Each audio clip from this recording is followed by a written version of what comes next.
네, 안녕하세요. 더블업 시작하겠습니다. 빈센트와 편다송입니다. 시장부터 잠시 보시면요. 오늘 장 좋습니다. 코스피는 매수 사이드카가 발동돼서 8.26% 상승한 8,401선 지나고 있습니다. 하루 만에 8,400선을 회복했습니다.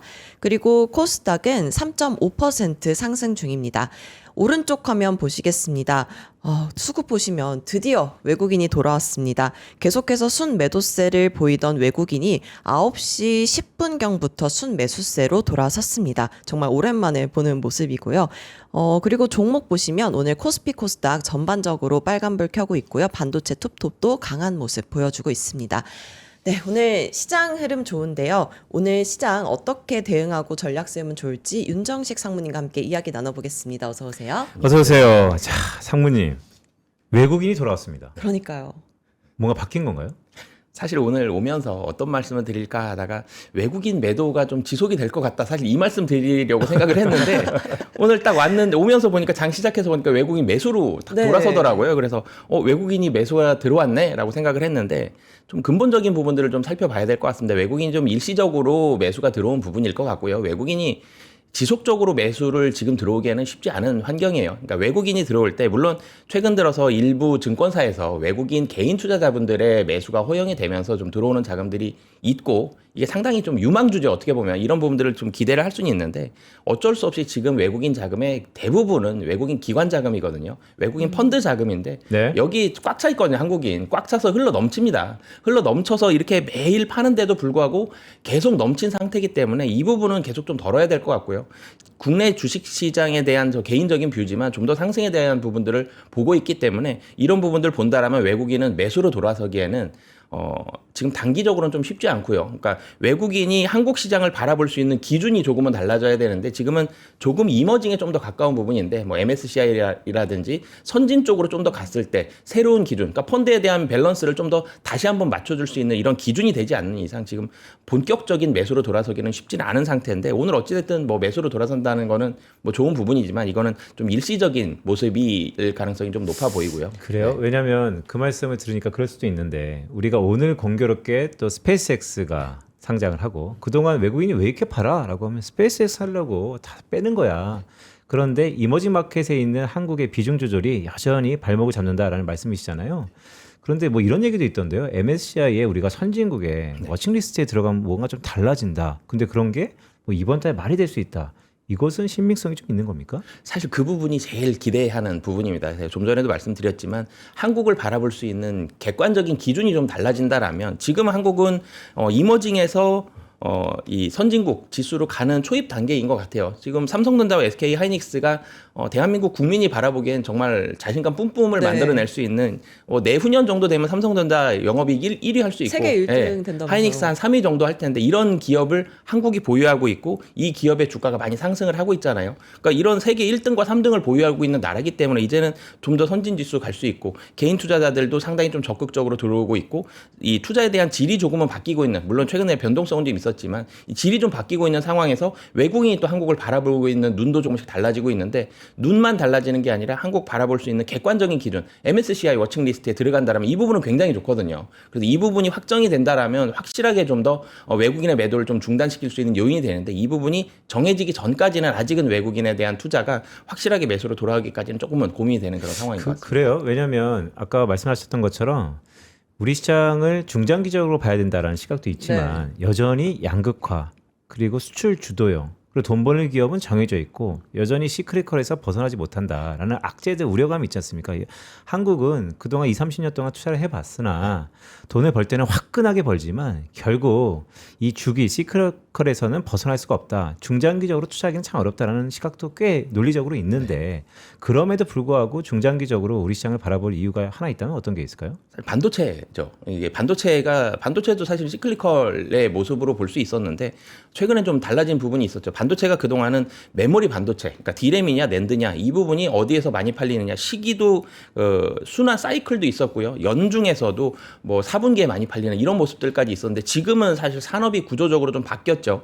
새로운 산업이 등장했습니다. AI라는 새로운 세상이 등장했고 굉장히 초입 단계예요. 그러니까 반도체 고점 논란들이 있는데 고점 논란 논하기에는 너무 초입이거든요. 반도체는 무궁무진하게 AI가 퍼져나갈 텐데 고점 논란은 사실 굉장한 기우다라고 보여지고요. 네. 그러니까 반도체는 산업이 굉장히 커질 건데 이 반도체 근간이 되는 이 반도체를 만드는 게 삼성전자와 하이닉스가 대부분이기 때문에 이 삼성전자 하이닉스 이전처럼 시클리컬로 움직인다라기보다는 27년도 최소 27년도 말까지는 거의 확실한 상태고요.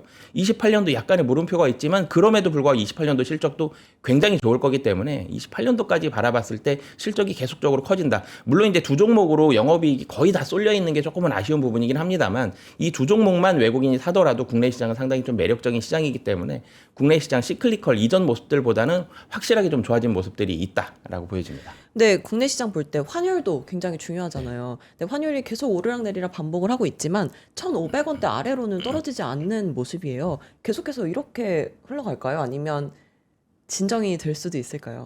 환율이 1,500원대가 좀 아쉽죠. 네. 좀 높은 상태인데 더 올라가지 않는다라는 게 그래도 조금은 긍정적이다라고 보여지고요. 환율이 높은 게 조금은 이해가 안 될 수 있어요.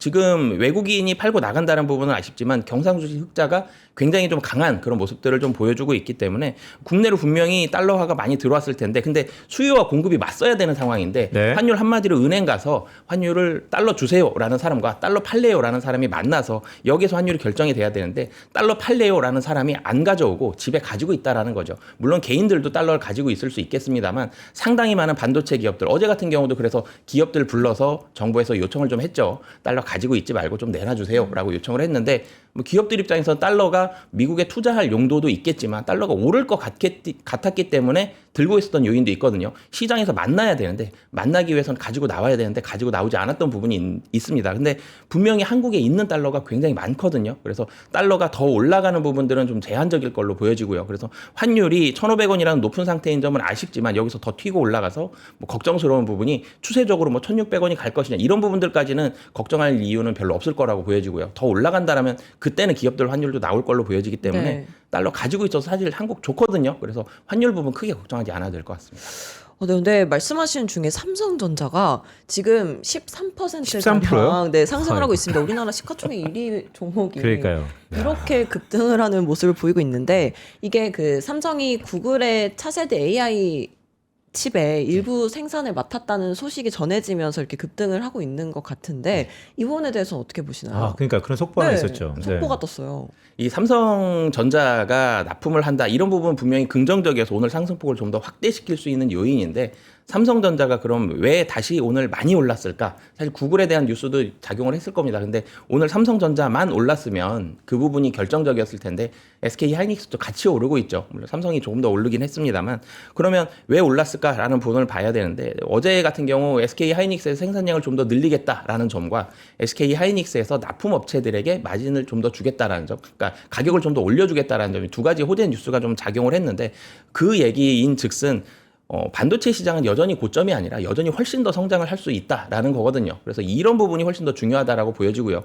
지금의 변동성은 조금은 어쩔 수 없는 것 같아요. 너무 단기적으로 너무 빠른 속도로 올랐기 때문에 변동성이 나오는 부분이 있는데 이 변동성에 집중하기보다는 산업은 여전히 확장 국면이다라는 점에 집중을 하셨으면 좋겠는데요. 예를 들어서 2차 전지와 반도체 산업을 좀 살펴보면 2차 전지도 기대감이 굉장히 높았습니다. 몇 년 전을 살펴보면 이제는 자동차가 대부분 전기차가 될 것이고 상당히 많은 2차 전지가 사용이 될 것이다. 그렇기 때문에 주가가 많이 올라가는 모습들이 있었는데 2차 전지 전기차 팔아보니까 사실 꺾였죠. 그러면서 전기차에 대한 판매가 예상보다 좋지 않았고 2차 전지에 대한 판매도 줄었는데 반도체는 근데 그런 국면은 좀 아니거든요. 왜냐하면 반도체는 너무나도 초입 국면이고 여전히 수급이 타이트한 상황이고 계속해서 수급이 부족하다라는 게 해외 리포트에서 나오고 국내에서도 어제 KB에서도 반도체 수급 상당히 좀 타이트하다라는 얘기들이 나왔었는데 네. 여전히 타이트한 상황이기 때문에 삼성전자는 변동성은 어쩔 수 없다. 하지만 굉장히 타이트하고 가격 높은 마진 높은 상황이기 때문에 우상향에 대한 가능성이 매우 좀 높다라고 보여집니다. 네, 삼성은 그런 호재 뉴스가 있었는데 반면에 SK하이닉스는 최태원 회장이 반도체 공장 후보지 중에 일본이 있다라는 발언을 하면서 어제 잠시 네. 뜨거운 감자로 떠올랐는데 이 부분에 대해서는 어떻게 보시나요?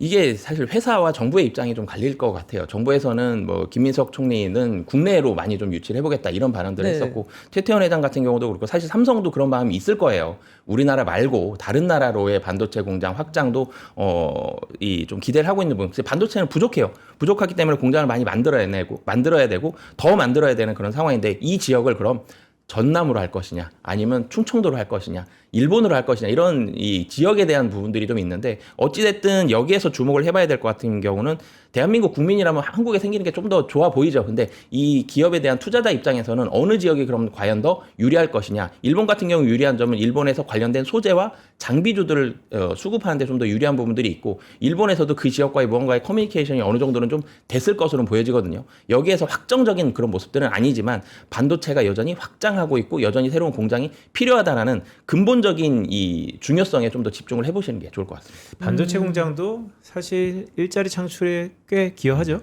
아 그러면 한국에 있으면 좀 좋지 않나? 그러니까요. 이왕 지을 거 네. 한국에 지어야 되는데. 사실 그게 아시죠? 사실 반도체 공장이 그 지역에 딱 진출을 하면 이천 같은 경우 SK 하이닉스가 거의 다죠. 네. 수원도 그렇고요. 평택도 그렇고 평택의 땅값이 떨어지지가 않습니다. 광교의 집값이 굉장히 비싸거든요. 전부 다 사실 반도체 때문에 이 지역의 경제가 올라갔고 삼성전자와 SK 하이닉스 근무하는 근로자만 수십만 명입니다. 이 두 삼성전자와 SK 하이닉스. 근데 공장이 하나 생길 때마다 근로자가 인권 그 노동자에 대한 취업에 대한 부분들이 상당히 많이 생길 수 있기 때문에 사실 국내로 생기는 게 대한민국 국민 입장에서는 훨씬 기대하는 바입니다. 상무님 그럼 네. 그 이슈는 뭐예요? 샘 알트만이 다음 주에 방한한다고 하던데 뭐 젠스랑도 왔다 가고 샘도 왔다 가고 그러면 또 다 관련 우리나라로 몰리네요. 그러니까요. 네. 관련 종목들도 막 움직이는 겁니까? 어떻게 보세요? 근데 젠스랑 이번에 두 번째 왔다 갔죠. 네. 마침 사실 첫 번째 깐부회동이 저희 회사 바로 길 건너에 있는 치킨집이었어요. 아, 그래요? 그래서 예, 저도 가서 봤는데 지금도 그 자리에 이렇게 붙어 있습니다. 2시간 이용 제한. 여기 왔다 갔습니다. 사진이 이렇게 붙어 있는데 이번에도 고깃집에 네, 사인을 하고 오셨더라고요. 네. 그래서 이번엔 근데 두 번째로 왔는데 이번에는 좀 모습이 갈렸죠. 어떤 종목은 떨어졌고요. 어떤 종목은 좀 올라가는 모습이 있었고 이전만큼의 파급 효과는 좀 떨어졌던 것 같아요. 그러니까 공교롭게 젠슨왕에 대해서 엔비디아의 칩을 구매하는 쪽이 조금 더 떨어진 것 같고요. 엔비디아에서 반도체를 사가려는 쪽은 좀 더 올라가는 이런 모습들이 조금 나타났는데 샘 알트만 이번에 오더라도 사실 영향은 분명히 있지만 이전에 젠슨왕이 첫 번째 왔을 때처럼 로봇이 폭발적으로 상승하고 반도체가 폭발적으로 상승했던 이런 모습들까지는 지금은 나타나기는 좀 쉽진 않아 보이고요. 그렇지만 저는 여전히 AI와 반도체에 대해서는 상당히 좀 긍정적인 뷰를 유지하고 있어서 단기적으로 하루 이틀 움직인다 여기에 집중하시기보다는 좀 전에도 말씀드렸지만 산업은 여전히 확장 국면이고 산업 초기이기 때문에 굉장히 폭발적인 상승이 있을 거거든요. 이런 부분에 좀 더 집중하시면 좋을 것 같습니다. 아, 지금 질문 드릴 게 너무 많은데 시간이 부족해서 너무 지금 급합니다. 네. 지난번에 출연하셨을 때 백화점이랑 화장품주도 언급을 하셨잖아요. 근데 백화점주가 요즘 흐름이 좋습니다. 매출이 증가했고 목표가도 계속 상향 조정되고 있고 백화점주랑 화장품주 어떻게 보시나요? 사실 백화점주 같은 경우는 실적이 좋았어요. 이미 제가 말씀드릴 때도 좋았고 그 전에도 좋았어요. 네. 백화점 1, 2, 3, 4층에 그러니까 명품관과 의류관이 마진율이 특히 의류관이 마진이 굉장히 좋은데 사람이 바글바글합니다. 굉장히 많아요. 특히 외국인도 많이 사고 있고요. 실적이 좋은데 덜 올랐기 때문에 좀 말씀을 드렸던 건데 좀 아쉬운 점이 있죠. 삼성전자, SK 하이닉스가 올라갈 때 백화점주도 실적 좋으니까 같이 확 치고 올라가지고 화장품주도 그리고 음식료주들도 실적 좋은 종목들이 많은데 같이 올라가주면 좋은데 같이 못 올라가요. 네, 지금 상대적으로는 시장이. 조금 네. 네, 소외됐었잖아요. 이 백화점주가 올라갈 때는 삼성전자 하이닉스가 변동성이 크거나 좀 주가가 부진할 때 백화점주 내수주들이 좀 올라가는 모습들이 있기 때문에 지금 시장에 사실은 유동성 축소 국면이거든요. 금리가 올라가 있는 상태이기 때문에 시장 금리가 올라가 있는 상태이기 때문에 유동성 축소 금리인데 그럼에도 불구하고 투자자 예탁금은 유지를 하고 있잖아요. 그러면 금리로 인한 유동성 축소보다는 시장이 자금이 상당히 많아진 부분들이 좀 더 긍정적으로 작용해서 시장을 끌어올렸다라고 봐야 되는데 근데 국내 시장 개인 투자자들이 상당히 좀 많은데 이 개인 투자자들의 특징이 상당히 이 특정 쪽으로 상당히 같은 쪽을 바라보면서 좀 몰려가는 이런 성향들이 좀 많잖아요. 그래서 네. 삼성전자 하이닉스 쪽으로 어쩔 수 없이 좀 몰려가는데 여기에서는 이제 좀 성향을 좀 따져봐야 될 것 같습니다. 우리가 무언가를 바라볼 때 자동차를 선택할 때 아니면 배우자를 선택할 때도 나와 성향이 맞는 이런 부분들을 좀 더 많이 고려를 하게 되는데 선택 받는 게 아닐까요, 배우자한테? 좀 그런 부분들도 좀 있죠. 배우자께서 선택을 해주실 때 네. 성향을 고려하셨을 텐데 주식 투자를 할 때도 좀 성향이 필요할 것 같습니다. 상당히 좀 공격적이고 주도주의 좀 더 공격적인 수익률을 원한다 그럼 주도주가 사실 좋아요. 주도주의 가장 큰 장점은 밸류에이션을 좀 더 빨리 반영해 준다는 장점이 있기 때문에 화끈한 모습들이 있지만 지금처럼 변동성이 상당히 크다라면 그 부분에 스트레스 많이 받을 수 있거든요. 그래서 변동성을 조금 줄이기 위해서는 그 외에도 상승률은 좀 처질 수는 있겠지만 그래도 실적이 좋은 이런 종목들을 좀 섞으시거나 아니면 현금을 좀 섞으시는 이런 모습들도 하나의 대안이 될 수 있기 때문에 네. 좀 성향에 맞추시는 것. 그러니까 이 주식이 백화점주나 내수주가 나쁘다 좋다가 아니라 이 부분이 섞었을 때 나의 투자에 좀 더 스트레스를 덜 할 수 있고 포트폴리오가 조금 더 변동성은 좀 줄어들고 수익률이 조금 떨어질 수는 있겠습니다만 내 마음을 좀 더 편안하게 해줄 수 있는 마음이 투자가 편안해지는 된다라면 포트폴리오요. 성향이 네. 좀 맞춰서 하시는 게 좋을 것 같습니다. 네, 그리고 코스닥 질문 드리고 싶은데요. 코스닥이 계속해서 부진하다가 이번 주엔 그래도 좋은 흐름 보여줬잖아요. 오늘도 상승 중이고 이런 상승세가 지속될 수 있을까요? 코스닥은 시장이 확실하게 좀 이전보다는 좀 좋아진 것 같아요. 코스닥이 사실 시장이 나빴죠. 그러니까 네. 코스피 시장은 금년에 4천에서 8천까지 갔는데 코스닥 시장 며칠 전만 해도 연간으로 봤을 때 하락인 날들도 있었거든요. 오늘은 이제 상승일 텐데 코스닥 시장은 이전보다는 좋아졌는데 여전히 코스피 시장을 이기기는 좀 한계가 있을 것으로 보여집니다. 그러니까 시장을 바라볼 때 이 밸류에이션, 주가의 밸류에이션을 회사의 실적을 주가가 언제 반영할 수 있느냐, 좀 더 빨리 반영할 수 있느냐, 조금 더 늦게 반영할 수 있느냐. 사실 이런 부분이 이 주가를 결정하는, 주가의 상승을 결정하는 시기에 대한 가장 큰 요인인데, 네. 코스피 같은 경우는 삼성전자 하이닉스가 매출만 증가해도 사실 주가는 좋아집니다. 근데 매출이 좋아지면서 영업이익은 좀 더 폭발적으로 좋아졌죠. 그래서 코스피 시장 확실하게 반영을 해줬는데, 코스닥 시장은 이런 부분에 있어서는 조금 아쉬운 부분들이 좀 있어요. 그렇지만 긍정적인 상황은 분명히 있거든요. 상승 종목이 많이 늘어났다라는 점. 코스피 네. 시장도 상승 종목이 많이 늘어났고요. 코스닥 시장도 상승도 했지만 상승 종목 수가 확실하게 많아졌습니다. 그리고 반도체 투톱을 따라갈 수 있는 소부장주들도 같이 움직여졌다는 점은 굉장히 긍정적이기 때문에 코스닥 시장도 이제는 바닥권을 찍고 올라갈 수는 있겠지만 상승에 대한 탄력도는 여전히 좀 코스피 시장의 이 주도주가 좀 더 강하게 올라갈 가능성이 높아 보입니다.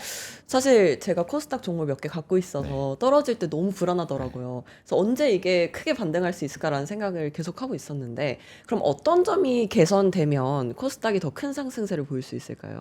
우선 코스닥 시장이 지금 좋아졌던 가슴 아픈 요인인데요. 반대 매매가 좀 많이 나온 것 같아요. 이번 주 들어서 반대 매매 한 1조 원 넘게 나온 걸로 보여지는데 꽤 크게 나왔더라고요. 네, 네. 그래서 이 반대 매매가 좀 나오고 나면 확실하게 좀 가격적인 매력도도 있고 올라갈 수 있기 때문에 코스닥 시장의 매력도가 가격적인 매력도가 좀 올라갔다라는 점 이런 부분들이 있어서 올라가는데 코스닥 시장 그리고 실적 좋은 종목들도 분명히 있는데 제가 계속 코스피 시장 말씀드렸던 이유가 이 투톱이 밸류에이션이 너무 좋아요. 너무너무 싸죠. 워낙 많이 벌었기 때문에 너무너무 싼데 코스닥 시장도 이 어제 같은 경우 장비주들 뭐 원익 IPS나 주성 엔지니어링이나 네. 굉장히 많이 올라간 종목들인데 밸류에이션 따져보면 이 코스피 두 종목보다 비싸요. 그래서 사실 그런 점 면에서 자꾸 코스피 시장을 말씀드리는 건데 그래도 실적이 많이 좋아졌고 가격적인 매력도도 많이 좋아졌고 그리고 시장 자체도 정부에서도 이제 코스닥 시장에 대한 우호적인 환경들도 많이 펼쳐지고 있기 때문에 코스닥 시장 탄력도가 기대보다는 좀 못할 수는 있겠지만 이전처럼 하락하는 이런 모습이 아니라 상승하는 모습이 앞으로는 특히 네. 하반기에는 펼쳐질 가능성이 훨씬 높아 보입니다. 그러면 일단 주말을 앞두니까 오늘 또 오랜만에 불금인데 네. 리스크 요인이 있다면 뭐가 있을까요? 트럼프는 여전히 긍정적으로 종전은 거의 하려고 하지만 또 변동성이잖아요. 우리가 다음 주 월요일 기대하는 월요일을 앞두고 좀 주목하고 주의해야 될 게 있다면 어떤 게 있을까요? 사실 이 전쟁이 트럼프 때문에 스트레스가 많죠. 이 전쟁이라는 걸로 몇 달째 울고 먹고 있는 뭐 전쟁 때문에 주가 떨어질 때 푸싼 거 아니야? 막 이런 농담도 하고 있는데 이 전쟁이라는 부분에 대한 영향력은 굉장히 줄어든 것 같아요.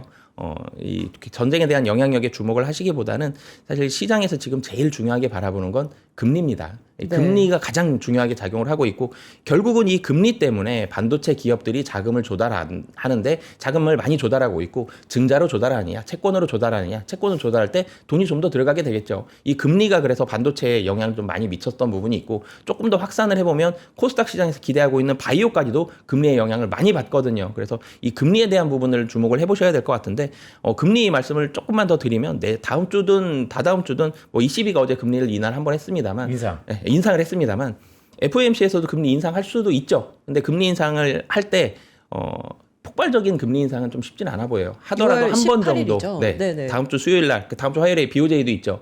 근데 금리 인상을 하더라도 금리 인상의 무서운 점은 추세적으로 금리 인상을 할 것이다. 이 부분이 무서운 거지. 0.25%를 한 번 올리느냐. 이 부분이 크게 무서운 건 아니거든요. 추세로 그러면 금리 인상을 할 수 있느냐.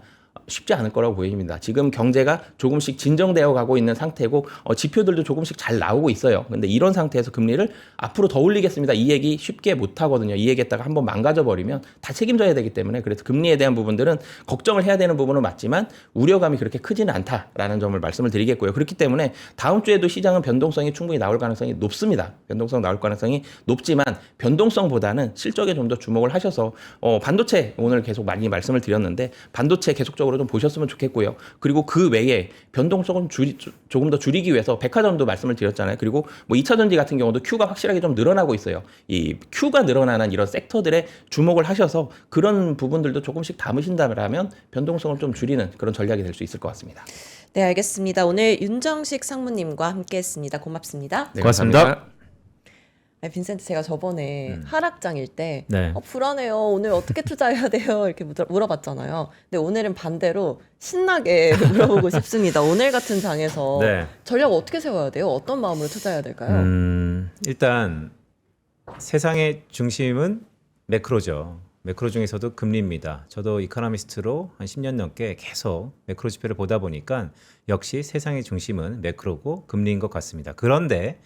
그런데요, 우리 시장의 중심은 기업입니다. 그리고 더 나아가서 확실히 돈을 버는 기업에게는 상당한 밸류가 있다는 거. 금요일 날 매우 분위기가 좋은데요. 다음 주에도 여러분들에게 드리는 메시지는 한결같습니다. 선택과 집중, 밀사라는 말씀을 드립니다. 네, 주말 잘 보내시고요. 저희는 다음 주 월요일에 다시 찾아뵙겠습니다. 고맙습니다. 고맙습니다.